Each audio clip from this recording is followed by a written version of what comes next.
Bismillahirrahmanirrahim. Assalamualaikum warahmatullahi wabarakatuh.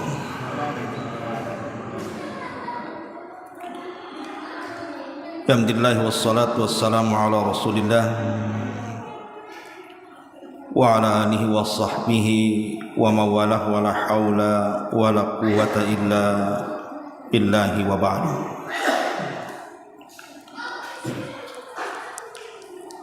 Alhamdulillah, di malam ini kita bisa kembali untuk berthalabul ilmi. Ada sedikit nasihat dalam sebuah ayat dalam surah Asy-Syura, tepatnya ayat ke-27. Allah Subhanahu wa taala berfirman, "Walau basatallahu rizqa li ibadihi la baghaw fil ardi walakin yunazzilu biqadari ma yasha innahu bi ibadihi khabirum basir." Seandainya Allah Subhanahu wa taala membentangkan rizki seluas-luasnya kepada semua hamba-hambanya, maka sungguh mereka akan melampaui batas di permukaan bumi ini. Akan tapi Allah Subhanahu wa taala sudah mendudukkan sesuai dengan kadar masing-masing, sesuai dengan kehendaknya. Dan sesungguhnya Allah dengan hamba-hambanya Maha memperhatikan dan Maha melihat. Ma'asyiral muslimin yang dimuliakan Allah Subhanahu wa taala, sudah sunnatullah di masyarakat kita bahwa manusia itu sudah dibagi-bagi kondisinya oleh Allah Subhanahu wa taala. Ada yang kaya, ada yang miskin. Ada yang sakit, ada yang sehat. Ada yang senang, ada yang susah. Dan begitu seterusnya. Sebab kalau seandainya seluruh manusia tidak ada yang miskin, semua kaya. Sebagaimana Allah katakan, "Walau basatallahu rizqa li ibadihi." Seandainya Allah bentangkan rizki seluas-luasnya kepada seluruh hamba-hambanya, kira-kira kehidupan manusia akan stabil? Tidak. Justru Allah katakan la baghaw fil ardi. Tentu sebagian mereka pasti akan menzalimi yang lainnya. Karena dunia sudah tidak berfungsi lagi, semua kaya, tidak saling berhajat satu dengan yang lainnya. Makanya kemudian Allah Subhanahu wa taala memberikan ujian kepada manusia. Ada yang kaya, ada yang miskin, ada yang sehat, ada yang sakit, dan begitu seterusnya. Ma'asyiral muslimin yang dimuliakan Allah Subhanahu wa taala, ada orang bertanya lewat WA ke saya, "Ustaz, saya sering mendengarkan ceramah Ustaz soal bersabar di atas musibah, dan saya sudah hampir 10 tahun terkena stroke. Dan saya setiap hari mengamalkan doa Nabi Allah Ayub alaihi salam, tapi tidak kunjung juga sembuh pula stroke itu, makin parah pula. Jadi yang salah ini doanya atau apanya?" Begitu pertanyaannya. Ma'asyiral muslimin yang dimuliakan Allah Subhanahu wa taala, ujian dari Allah Subhanahu wa taala kalau saya boleh bagi, itu ada 3 kelompok. Kelompok yang pertama adalah kelompok orang-orang saleh. Memang dia betul-betul saleh, taat beribadah kepada Allah Subhanahu wa taala. Dia menjaga salatnya, menjaga puasanya, menjaga sedekahnya, menjaga semua ibadahnya, dan menjauhi semua maksiat kepada Allah Azza wa Jalla. Betul-betul saleh. Kalau seandainya Allah Subhanahu wa taala timpakan musibah kepada orang yang seperti ini, tiba-tiba kemudian diberikan sakit parah, ekonominya melemah, susah hidupnya, ketahuilah bahwa bagi orang-orang seperti ini sudah ada contoh dari para nabi. Ma'asyiral muslimin yang dimuliakan Allah Azza wa Jalla, kita lihat para nabi. Siapa yang menguburkan 6 anaknya dengan tangannya sendiri? Siapa? Nabi kita Muhammad sallallahu alaihi wasallam. Dia kuburkan anak-anaknya dengan tangannya sendiri, 6 orang lagi. Musibah berat, ikhwan, ditinggal mati anak-anak. Tapi Nabi sallallahu alaihi wasallam bersabar. Siapa yang kemudian kehilangan anaknya selama 40 tahun, tidak tahu kabar? Nabi Yakub alaihi salam. Ketika Nabi Yusuf alaihi salatu wassalam dicelakakan saudaranya, akhirnya kemudian diambil para pedagang ke Mesir, dijual 40 tahun. Nabi Yakub kehilangan kabar Nabi Yusuf alaihi salam. Siapa yang tidak sedih hati orang tua kehilangan anak tercintanya? Ini musibah. Contoh para nabi. Tapi Yakub bersabar kepada Allah Azza wa Jalla. Kemudian siapa yang ditimpa musibah, semua anak-anaknya meninggal dunia, semua hartanya ludas, tidak tersisa, bahkan Allah Subhanahu wa taala berikan penyakit 18 tahun lamanya, tidak kunjung disembuh-sembuhkan. Siapa nabi ini? Ayub alaihi salam. Kemudian tadi Nabi Yusuf alaihi salatu wassalam harus kemudian dijual dengan harga murah, dimasukkan lagi ke dalam penjara. Dan banyak contoh-contoh para nabi, bagaimana ujian berat bagi mereka itu luar biasa. Pertanyaannya, apakah para nabi ahli maksiat? Bukan. Para nabi bukan ahli maksiat, mereka ahli ibadah. Bahkan tidak pernah bermaksiat pun mereka. Tapi kenapa kemudian Allah Subhanahu wa taala memberikan ujian seberat itu kepada mereka?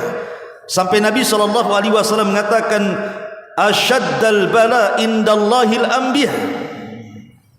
Ujian yang paling berat itu para nabi. Padahal mereka bukan ahli maksiat, mereka ahli ibadah.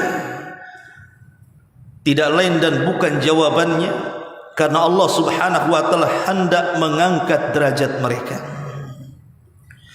Jadi kalau ada orang saleh, ahli ibadah, ahli taat, tidak pernah bermaksiat, tiba-tiba diuji oleh Allah Subhanahu wa taala dengan penyakit, dengan ekonomi, dengan kesusahan dan begitu seterusnya, maka pujilah Allah Subhanahu wa taala, bersyukurlah kepada Allah, berarti itu tanda Allah mengangkat derajatnya. Ini yang pertama.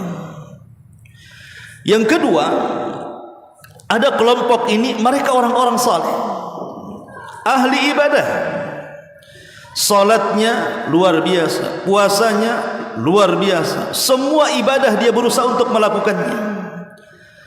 Tapi terkadang terkalahkan hawa nafsunya. Mungkin dia terjerumus kepada zina, mungkin terjerumus kepada ghibah, mungkin terjerumus kepada riba dan begitu seterusnya. Jadi satu sisi dia laksanakan hak-hak dia kepada Allah Azza wa Jalla, sisi lain pula dia melanggar. Ini orang kedua nih kalau diberikan ujian oleh Allah Subhanahu wa taala, maka ini adalah bentuk tanbih wa tafkir.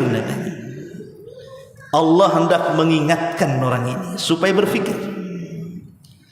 Jadi kalau orang yang kedua ini kalau diuji oleh Allah Subhanahu wa taala, tiba-tiba diberikan sakit, tiba-tiba kemudian dia jadi fakir, tiba-tiba kemudian susah mencari ekonomi, susah hidupnya, banyak masalahnya, padahal dia salat, tapi dia juga maksiat. Maka kalau seandainya Allah turunkan ujian kepada orang yang seperti ini, itu bentuk tanbih dari Allah. Allah hendak memperingatkan hamba ini, Allah hendak mengajak berfikir kepada hamba ini.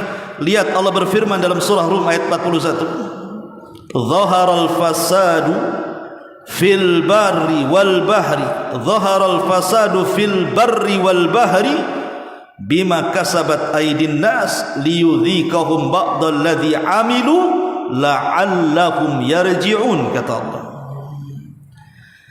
Telah tampak kerusakan di daratan dan di lautan.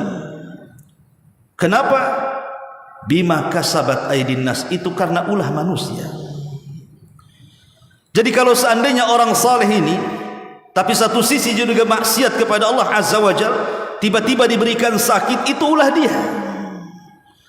Kalau seandainya ekonominya tadinya melambung, tiba-tiba Allah bangkrutkan, itu ulah dia. Allah berikan ujian karena ulahnya.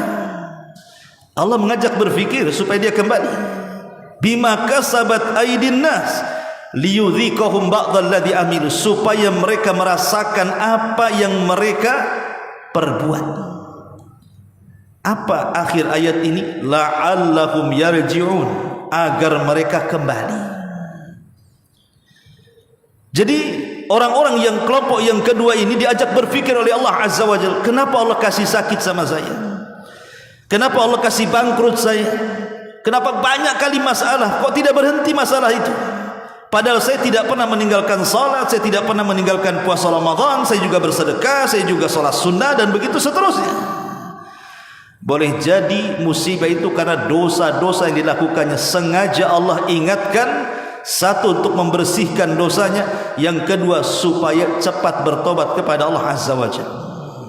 Ini kelompok yang kedua.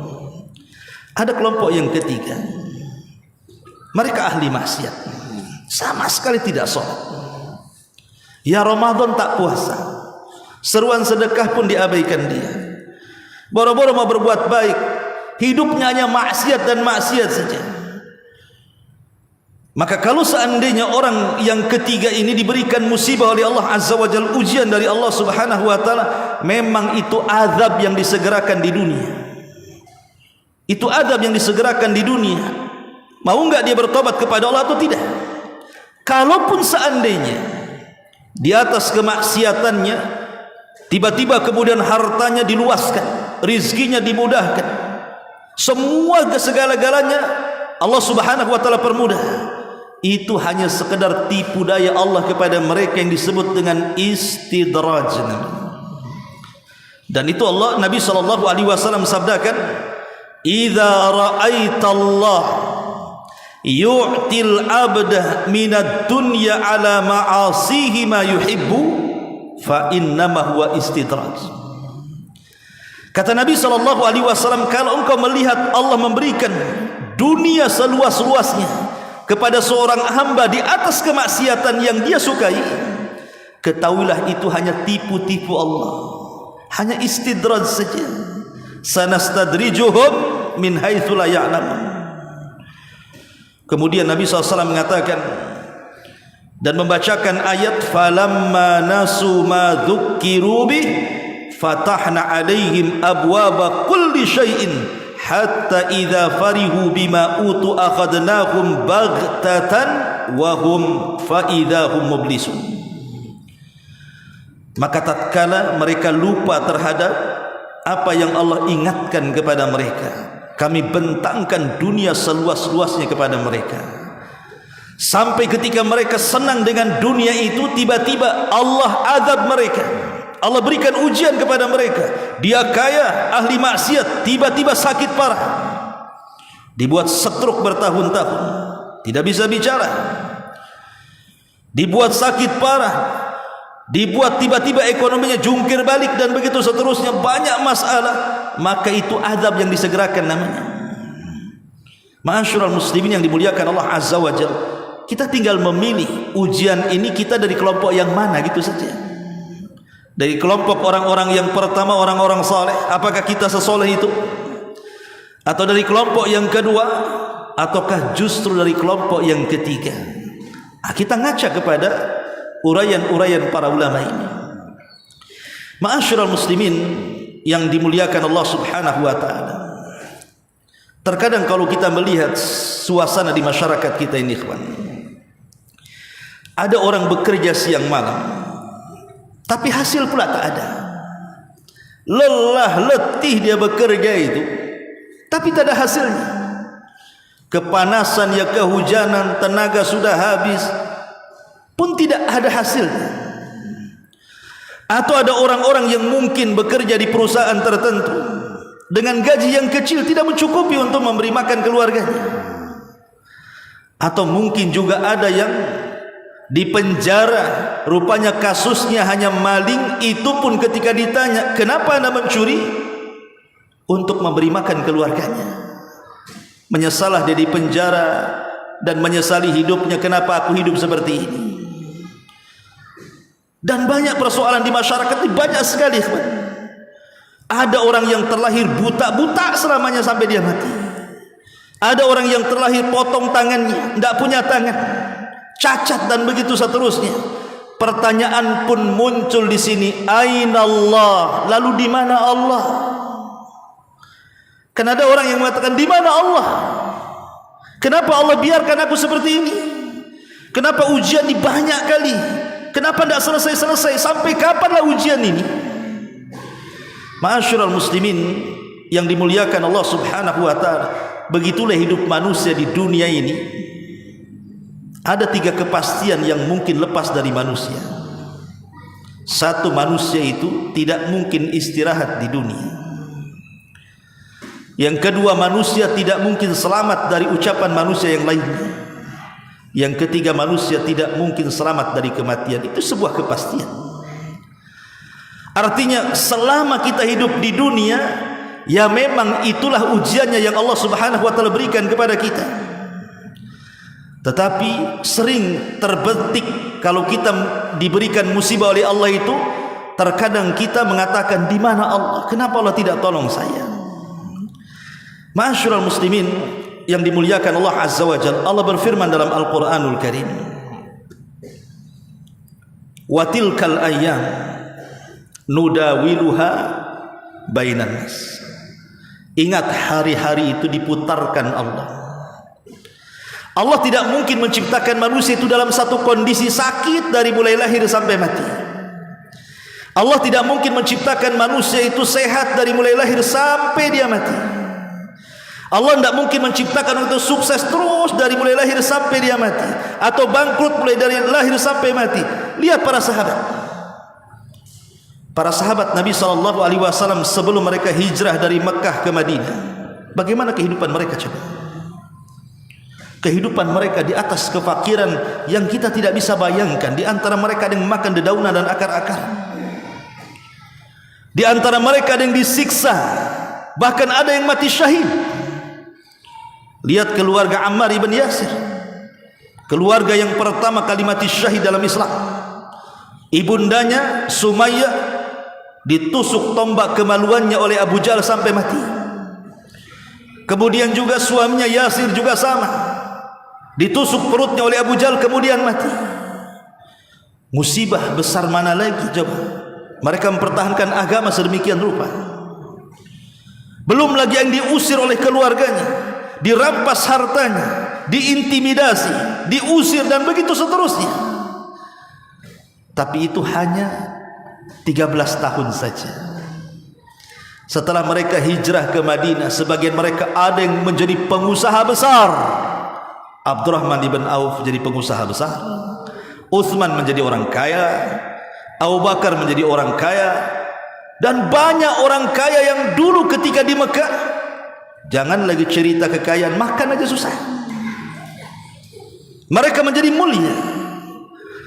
Artinya bahwa Allah Subhanahu wa ta'ala tidak mungkin mengkondisikan manusia itu dalam satu kondisi, kan begitu. Hanya 13 tahun saja habis hijrah ke Mekah jadi kaya semuanya, bahkan dimuliakan oleh Allah Subhanahu wa ta'ala. Allah katakan radhiyallahu anhum wa radu'an, mereka mendapatkan keridhaan Allah Subhanahu wa ta'ala. Ma'asyiral muslimin yang dimuliakan Allah Subhanahu wa ta'ala, yang satu yang jelas adalah di dunia ini, kalau cerita soal kebahagiaan, kebahagiaan itu bukan ada pada badan kita, ikhwan, juga bukan pada harta kita, bukan pada jabatan kita. Yang itu ada di benak semua orang yang jauh dari agama. Orang-orang yang jauh dari agama berfikir bahwa bahagia itu Itu kalau banyak hartanya. Itu pandangan orang-orang yang jauh agama seperti itu. Karena mereka melihat orang-orang yang berharta kok enak kali ya, rumahnya besar, mobilnya bagus, tanahnya luas, istrinya cantik. Tengok pula sama dia, dah ngontrak, istri pula tak cantik, gaji pula kecil, stres hidup. Akhirnya berpikir enaklah jadi orang kaya. Padahal banyak orang kaya yang jauh lebih stres daripada orang miskin. Tidur harus pakai pil. Kadang-kadang tidak bisa tidur. Handphone satu berdering, belum diangkat, yang satu berdering lagi. Tidak bisa. Mau makan pilih-pilih. Ini makan ini setruk nih nanti aku nih. Makan ini kolesterol naik. Kadang orang miskin nggak mikir makan. Diundang malam ini semua dimakan. Ikan sak tulang-tulangnya pun dimakan. Kalau orang miskin tidak peduli. Ya. Ma'asyiral muslimin yang dimuliakan Allah Subhanahu wa taala. Iya, kita katakan memang kebahagiaan itu bisa harta itu bisa menyumbang kebahagiaan, tapi bukan segala-galanya, ikhwan. Bukan banyak orang kaya stres, bahkan banyak orang kaya bunuh diri kok.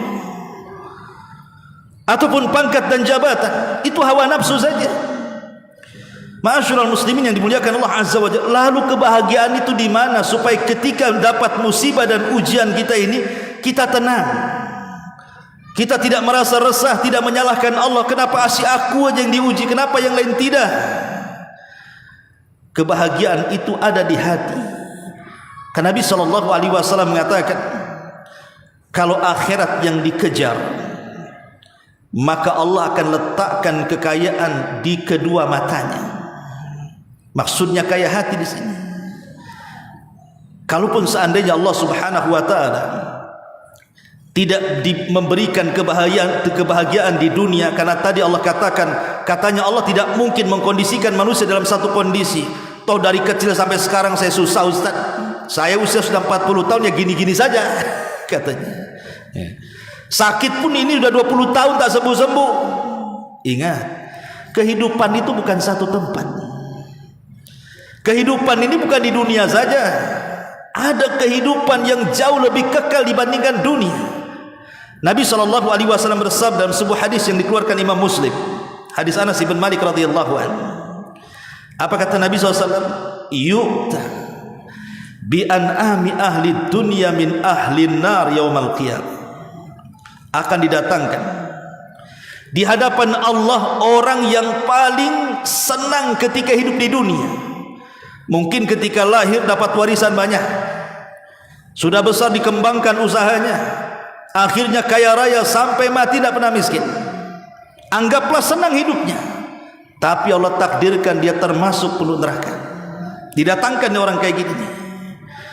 Kemudian kata Rasul, fayasbigu finnari sibghatan, maka dia pun dicelupkan di neraka satu kali celupan saja. Summa yuqal, kemudian dikatakan kepada orang ini, ya ibna Adam, hal ra'aita khairan qad? Wahai anak Adam, masih terngiang kebaikan-kebaikan setelah aku celupkan kau di neraka? Masih terngiang kalau dulu pernah bahagia, pernah senang? Dia mengatakan, tidak ya Rabb, hilang memori kebahagiaan. Padahal di dunia, ikhwan, kalau dulunya pernah kaya, kemudian dia bangkrut, dia bisa bercerita, dulu saya pernah kaya loh. Kalau dia dulu pernah jadi pejabat, tiba-tiba kemudian purnawirawan, pasti dia akan bercerita, dulu aku pernah jadi pejabat. Makanya banyak para pejabat itu yang kadang-kadang sudah pensiun dia kurang move on kan, kayak masih jabatan aja, padahal udah kayak pejabat tuh, masih nunjuk-nunjuk orang aja, padahal sudah jadi masyarakat. Kan banyak orang yang belum terima tuh. Karena saya lihat banyak para pejabat kalau pensiun itu stres tuh hidupnya, merasa dia masih menjabat masalahnya. Di dunia ini kalau pernah kaya, pernah sukses, tiba-tiba kemudian jatuh, masih terpikirlah suksesnya itu. Tapi orang yang dicelupkan ke neraka satu kali celupan, hilang memorinya. Dan dikatakan, apakah kamu masih pernah merasakan senang? Dia mengatakan tidak ya Allah, hilang semuanya. Tapi lihat lanjutan hadisnya. Kata Nabi SAW, wa yu'ta bi asyaddin nas bu'san fid dunya min ahlil jannah. Tapi ada orang yang susah mulai brojol lahir sampai mati dia susah hidupnya, tidak pernah senang. hidupnya susah, belangsak bahasa kitanya, tapi Allah takdirkan dia termasuk penduduk surga pula. Kemudian fayasbigu sibghatan fil jannah, dia pun dicelupkan di surga satu celupan saja, masuk dikeluarkan lagi. Kemudian yuqalu lahu, dikatakan kepadanya, ya ibna Adam, hal ra'aita bu'san qad, masih teringat susahmu di dunia? Dia mengatakan, qala ya Rabb, tidak. Hilang susahnya, hilang memori susahnya. Coba bayangkan, padahal kalau orang pernah susah kemudian kaya, pasti dia bercerita, aku juga susah kayak kamu. Orang sehat pernah sakit, bercerita dengan penyakit yang sama, aku juga sama, kena asam urat juga. Pasti kan begitu, dia akan bercerita tentang masa lalunya. Tapi ketika dimasukkan ke dalam sorga, seolah-olah dia tidak pernah hidup susah. Padahal satu kali celupan aja di sorga. Macam mana kalau dimasukkan ke dalam sorga dan tidak pernah dikeluarkan di dalamnya? Sementara sorga yang Rasul katakan, a'dadtu li ibadis salihin ma la ainun ra'at wa la udhunun sami'at wa la khatara ala qalbi bashar. Sebuah kenikmatan yang tidak bisa dilihat mata, didengar telinga, terlintas pun tidak, saking nikmatnya sorga itu. Jadi seandainya Allah subhanahu wa ta'ala takdirkan orang itu diuji, kesehatannya, kekayaannya, keluarganya, imma dengan kematiannya atau dengan musibah apapun, itu sifatnya sementara. Boleh jadi Allah angkat di dunia sebelum akhirat, atau boleh jadi mungkin sengaja Allah perpanjang ujian itu. Satu, boleh jadi untuk menggugurkan dosa-dosanya. Yang kedua, boleh jadi untuk mengangkat derajatnya. Dan boleh jadi itu juga teguran dari Allah subhanahu wa ta'ala, supaya kita lebih dekat dengan Allah subhanahu wa ta'ala. Ma'asyiral muslimin yang dimuliakan Allah subhanahu wa ta'ala, maka kaedahnya adalah wabasyiris sabirin, berbahagialah bagi orang-orang yang sabar. Ada sebuah hadis yang dikeluarkan Imam Tirmidzi, hadis ini hasan, dari sahabat Abi Hurairah radhiyallahu anhu. Nabi SAW mengatakan, wa ma yazalul bala bil mu'mini wal mu'minati fi nafsihi wa waladihi wa malihi hatta yalqallah wa ma alaihi khati'ah. Terkadang Allah menguji seorang mukmin laki-laki atau mukmin perempuan. Mungkin diuji terhadap dirinya dengan berbagai macam penyakit, mungkin diuji dengan anak-anaknya yang nakal, atau mungkin dengan kematiannya, mungkin diuji dengan hartanya, kelaparan, kesusahan. Tapi Rasul mengatakan, hatta yalqallah, sampai dia berjumpa dengan Allah, wa ma alaihi khati'ah. Boleh jadi ujian-ujian itu menggugurkan dosa-dosanya sehingga berjumpa dengan Allah, satu dosa pun sudah tidak ada. Ma'asyiral muslimin yang dimuliakan Allah azza wa jalla, sehingga nanti pada hari kiamat, orang-orang yang banyak nikmatnya di dunia ini, orang-orang yang banyak nikmatnya di dunia, memandang orang-orang yang banyak cobaannya di dunia. Jadi nanti saling pandang-pandangan tuh di akhirat. Jadi ada satu kelompok ini di dunia senang hidupnya, Allah berikan nikmat yang luar biasa. Kelompok yang lain susah hidupnya, banyak ujiannya. Maka orang-orang yang senang di dunia ini memandang orang-orang yang susah di dunia kelak di akhirat ya. Apa kata Rasul? Ya waddu ahlul afiyati yaumal qiyamah hina yu'ta ahlul bala ats-tsawaba law anna juludahum kanat qurridat fid dunya bil maqarid, kata Rasul. Orang-orang yang banyak nikmat di dunia kelak di akhirat memandang orang-orang yang banyak ujiannya di dunia kelak di akhirat, ketika Allah berikan pahala yang banyak kepada orang-orang yang diberikan ujian, mereka cemburu dan mereka mengatakan, ya Rabb, kalau seandainya kau bisa kembalikanlah aku di dunia, aku siap engkau buat kulitku terkelupas dari badanku. Aku siap dikelupaskan kulitku dari badanku supaya aku mendapatkan pahala seperti dia, katanya. Tapi ucapan ini ucapan sia-sia di akhirat. Mana bisa orang balik lagi ke dunia? Ma'asyiral muslimin yang dimuliakan Allah subhanahu wa ta'ala, intinya Allah tidak membiarkan hambanya sia-sia dengan ujian, ikhwan. Tidak. siapapun yang terzalimi pasti Allah akan mengambil haknya. Siapapun yang mengalami kefakiran, pasti Allah Subhanahu wa taala satu hari nanti akan memberikan kebahagiaan kepada dia. Kita tidak tahu hikmah Allah itu. Makanya tadi ayat yang pertama Allah katakan apa? Innahu khabirum basir. Allah lebih paham dengan kondisi hamba-hambanya. Karena ada orang-orang itu yang diberikan oleh Allah Subhanahu wa taala penyakit, kalau seandainya disehatkan bisa saja dia kufur. Ketika dia sakit zikirnya kencang, doanya panjang, tangisannya deras. Ketika sehat lupa pula tuh zikir-zikir itu, maksiat lagi dia. Maka sengaja Allah buat lama tuh penyakitnya. Atau mungkin orang-orang fakir berusaha ke sana kemari kok tidak kaya-kaya. Sebab kalau Allah berikan kekayaan, jangan-jangan seperti firman Allah, kalla innal insana la yatgha an ra'ahus taghna. Sekali-kali jangan seperti itu. Manusia itu terkadang melampaui batas, kata Allah, apabila di dunia dibentangkan kekayaan kepadanya. Boleh jadi sengaja nggak dikaya-kayakan, sebab kalau dia kaya jadi korun dia. Kalau jadi mungkin dia milih ikut pemilihan caleg, 3 kali pilih tak dipilih-pilih umpamanya, udah habis miliaran kok nggak diangkat-angkat. Boleh jadi kalau dia diangkat jadi Fir'aun dia. Bisa saja sengaja Allah buat tuh hartanya habis untuk pileg saja kan. Semua ada hikmahnya. Ujian itu tidak ada yang sia-sia.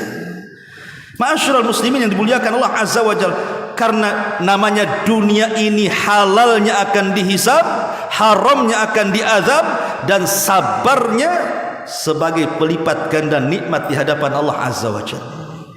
Ini kalimat indah, kalimat para ulama. Saya ulang, halalnya akan dihisab, haramnya akan diazab, dan sabarnya akan menjadi pelipat ganda nikmat. Itulah dunia. Ya. Ma'asyiral muslimin yang dimuliakan Allah Subhanahu wa taala. Di dalam sebuah hadis yang dikeluarkan Imam Muslim, Nabi sallallahu alaihi wasallam bersabda, "Innallaha qasama bainakum akhlaqakum kama qasama bainakum arzaqakum." Sesungguhnya Allah Subhanahu wa taala telah membagi akhlak-akhlak di antara kalian. Ada orang yang akhlaknya lembut kali, penyabar, penyayang. Tapi ada akhlak orang itu kadang-kadang keras hati, mudah emosi, mudah marah, atau terkadang sabar, terkadang marah. Namanya akhlak manusia berbeda-beda. Ketika Allah Subhanahu wa taala terkadang membagi-bagi akhlak kepada manusia, begitu juga kata Rasul, kama qasama bainakum arzaqakum, sebagaimana Allah juga sudah membagi rizki-rizki kalian.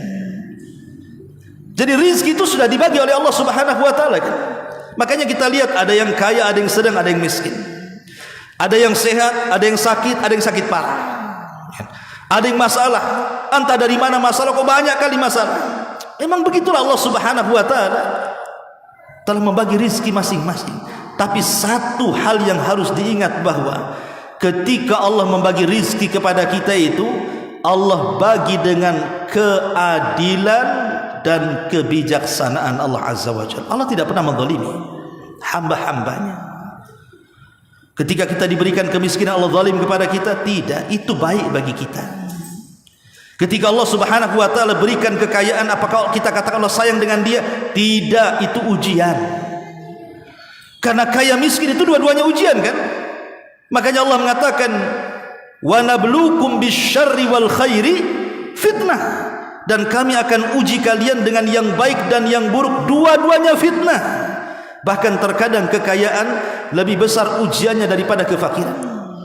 Kenapa demikian? Karena kekayaan itu alat maksiat. Makanya ada istilah para ulama, al-malu sirru tughyan. Kekayaan itu rahasia bejatnya manusia. Rata-rata orang bejat itu orang kaya, ikhwan. Dengan kekayaannya dia bisa sewa orang zalim, orang jahat, para preman, robohkan, ambil tanah, buat dia sengsara, dan begitu seterusnya. Kalau dia miskin tak sanggup dia bayar preman. Dengan kekayaannya dia bisa mabok, dia bisa beli minuman. Kalau orang miskin apa? Kelapa muda yang dibeli. Nggak mabok pun dia minum. Dengan kekayaannya dia bisa berzina.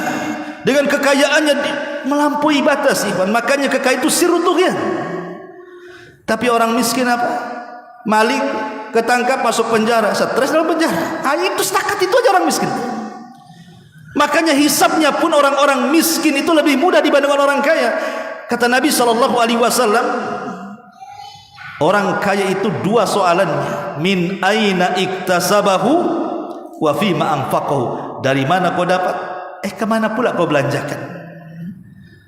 Makanya kalau kita lihat ada 4 kelompok di dunia ini yang mencari harta. 1, ada orang yang mencari harta dengan halal, betul-betul halal. Pagi, siang, sore dia cari harta dengan keringatnya. Dia tidak riba, dia tidak zalim, dia tidak mengambil hak, memang betul-betul halal. Dan diinfakkan dengan cara yang halal pula. Memang tujuannya untuk menafkahi keluarganya. Maka ini orang yang polos, orang yang lurus, inilah sebahagia-bahagia manusia. Yang kedua, ada orang yang mencari harta dengan halal, susah payah dia cari harta dengan halal. Sudah dapat tuh hartanya, diinfakkan pula untuk maksiat. Berzinah dengan hartanya, berjudi dengan hartanya, minum khamar dengan hartanya. Padahal dia lelah letih dia mencari harta, tapi diinfakkan untuk maksiat. Soalannya selamat dari yang pertama, tapi tidak selamat dari yang kedua. Min aina iktasabu, dari mana kau dapat? Halal ya Rabb. Pertanyaan kedua, selamat? Kemana kau infakkan? Berzinah ya Rabb, tak selamat kau. Ada kelompok yang ketiga, subhanallah, dia mencari harta itu dengan cara haram, berjudi, masang togel, dapat miliaran, datang ke Nidul Ilmi. Ustaz, selesaikanlah masjid nih. Ini ada uang 1 miliar, tapi hasil togel Ustaz. Kan gitu. Bagus kan? Bagus, infaknya bagus. Tapi orang ini pun tidak selamat dari pertanyaan yang pertama kan. Dari mana kau dapat? Dari togel ya Rabb. Kemana kau infakkan? Bangun masjid nah. Selamat yang pertama? Tidak. Apakah infaknya diterima? Tidak juga. Karena Rasul mengatakan, innallaha thayyibun la yaqbalu illa thayyibah. Allah itu baik, tidak menerima kecuali yang baik-baik. Nggak akan diterima infaknya. Itu gaya-gaya Robin Hood namanya. Ya, dia maling untuk bantu fakir miskin. Terima? Enggak. Infaknya bagus, niatnya bagus, tapi caranya yang tidak baik kan, tidak akan diterima. Ini yang paling parah, ini kelompok yang keempat, ini kuadrat namanya. Sudah cara mencarinya haram, diinfakkan pula ke jalur yang haram. Dapat togel untuk zina, dapat togel untuk mabok, itu kuadrat namanya. Itu tidak akan selamat dari dua soalan. Min aina iktasabahu, dari mana kau dapat hasil togel ya Rabb? Kemana kau belanjakan? Mabok ya Rabb. Kena lah dia. Dua-duanya kena. Ma'asyiral muslimin yang dimuliakan Allah Azza wa Jalla. Maka di sini ada sifat yang bisa menenangkan setiap orang yang kena musibah. Kalau setiap orang yang kena musibah ingin tenang hatinya, tidak gerasak gerusuk, ya minimalnya ngurangilah stresnya. Kuncinya cuma satu, al-qanaa'atu billah. Qanaa'ah. Apa itu qanaa'ah? Merasa cukup dengan pemberian Allah, karena itu takdir yang sudah Allah putuskan kepada kita. Terimalah takdir itu. Namanya qanaa'ah. Qanaa'ah itu ya bersabar dengan takdir. Karena di balik takdir itu rahasianya kita tidak tahu ya kawan. Siapa yang tahu rahasia takdir kita? Tidak ada yang tahu. Tidak ada yang tahu. Saya itu punya kawan di kampung, hidupnya susah, susah-susahnya saya lihat dia. Lama tak bersua dengan dia, tak berjumpa dengan dia. Rupanya sudah jadi pejabat pula di Jakarta dia. Sebab ceritanya panjang Ustadz katanya. Dia pula ngomong sama saya, Gak sangka kau jadi ustad gitu. Ngomong balik sama saya itu. Gak sangka kau jadi ustad gitu. Masyaallah muslimin yang dimuliakan Allah Azza wa Jalla. Intinya tidak ada yang tahu takdir manusia itu. Wallahu a'lam bishawab. Subhanaka wa bihamdika asyhadu an la ilaha illa anta astaghfiruka wa atubu ilaik. Allahu ta'ala alam. Assalamualaikum warahmatullahi wabarakatuh.